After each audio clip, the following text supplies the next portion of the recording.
ছাত্র জনতার অভ্যুত্থানে ২০২৪ সালের ৫ আগস্ট আওয়ামী লীগ সরকার পতনের পর থেকে গত এক বছরে বাংলাদেশ ভারত সম্পর্ক রাজনৈতিক অস্থিরতা, কূটনৈতিক টানাপোড়েন ও পারস্পরিক বাগযুদ্ধে জর্জরিত। যদিও অর্থনীতির অর্থনৈতিক পরিসংখ্যান ভিন্ন বাস্তবতা তুলে ধরছে।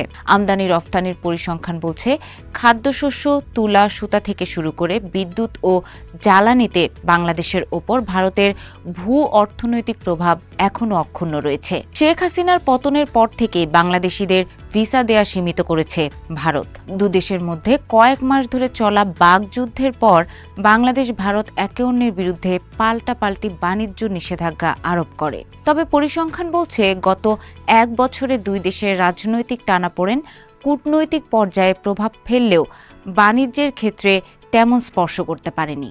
অত্যাবশ্যকীয় পণ্য বাণিজ্য অব্যাহত থাকায় ভারতের রফতানি এখনও প্রবৃদ্ধিতে রয়েছে মন্তব্য করে India Bangladesh chamber of commerce and ইন্ডাস্ট্রির যুগ্ম সাধারণ সম্পাদক আব্দুল ওয়াহেদ বণিক বার্তাকে বলেন, দুই দেশে যেসব খাতে ঘাটতি রয়েছে বা যেসব পণ্য অত্যাবশ্যকীয় তা আমদানি রফতানি করতে পারায় এখনও প্রবৃদ্ধি ইতিবাচক রয়েছে।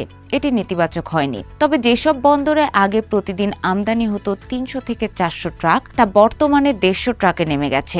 রাজনৈতিক সরকার এলে আগের অবস্থায় ফিরতে পারে জানিয়ে তিনি আরও বলেন, ২০২৪ সালের ৫ আগস্টের আগে দুই দেশের সঙ্গে ভালো সম্পর্ক ছিল, ব্যবসা বাণিজ্য গতিশীল ছিল। কিন্তু ৫ আগস্ট পরবর্তী সময়ে আমাদের সম্পর্কে দূরত্ব থাকায় ব্যবসা বাণিজ্যের পরিমাণ কমে আসে। আশা করছি রাজনৈতিক সরকার ক্ষমতায় এলে এ পরিস্থিতির উন্নতি হবে। বাংলাদেশে খাদ্যশস্য বা নিত্য প্রয়োজনীয় পণ্যে যখনই অভ্যন্তরীণ সংকট তৈরি হয় তখনই আমদানির অন্যতম উৎস হয়ে ওঠে ভারত। চাল ও পেঁয়াজের মতো প্রতিদিনের ভোগ্যপণ্য এক্ষেত্রে সবচেয়ে গুরুত্বপূর্ণ উদাহরণ। অভ্যন্তরীণ উৎপাদনে ঘাটতি, মৌসুমি সরবরাহের সমস্যা কিংবা বাজারে কারসাজি, যে কারণেই সংকট তৈরি হোক না কেন, আমদানির বড় অংশ আসে ভারত থেকে। সম্প্রতি দেশে পেঁয়াজের বাজার চড়া হয়ে ওঠে। স্থানীয় বাজারে পাইকারি ও খুচরা দাম বাড়তে শুরু করলে ভোক্তাদের মধ্যে চাপ তৈরি হয়।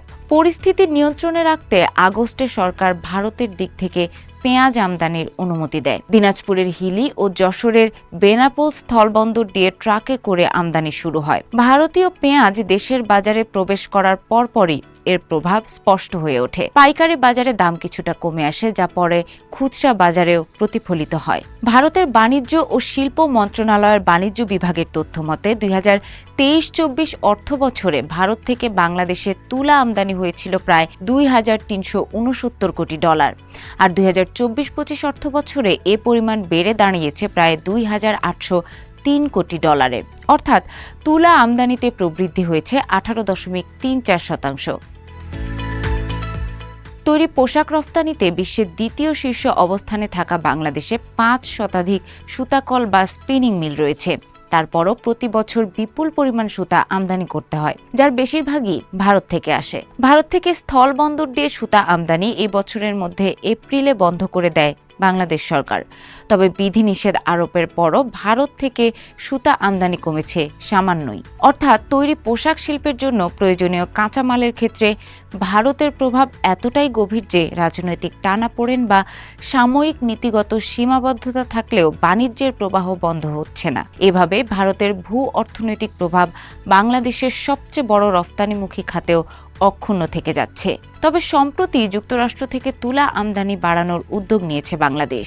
মার্কিন বাজারে বাংলাদেশি পণ্যের ওপর বাড়তি শুল্কারোপের প্রেক্ষাপটে দেশটির সঙ্গে বাণিজ্য ঘাটতি কমিয়ে আনতে নানামুখী পদক্ষেপের অংশ হিসেবে এ উদ্যোগ নেওয়া হয়েছে। এছাড়া বাংলাদেশ প্রতিদিন গড়ে ১,৭৮০ মেগাওয়াট বিদ্যুৎ ভারত থেকে আমদানি করছে।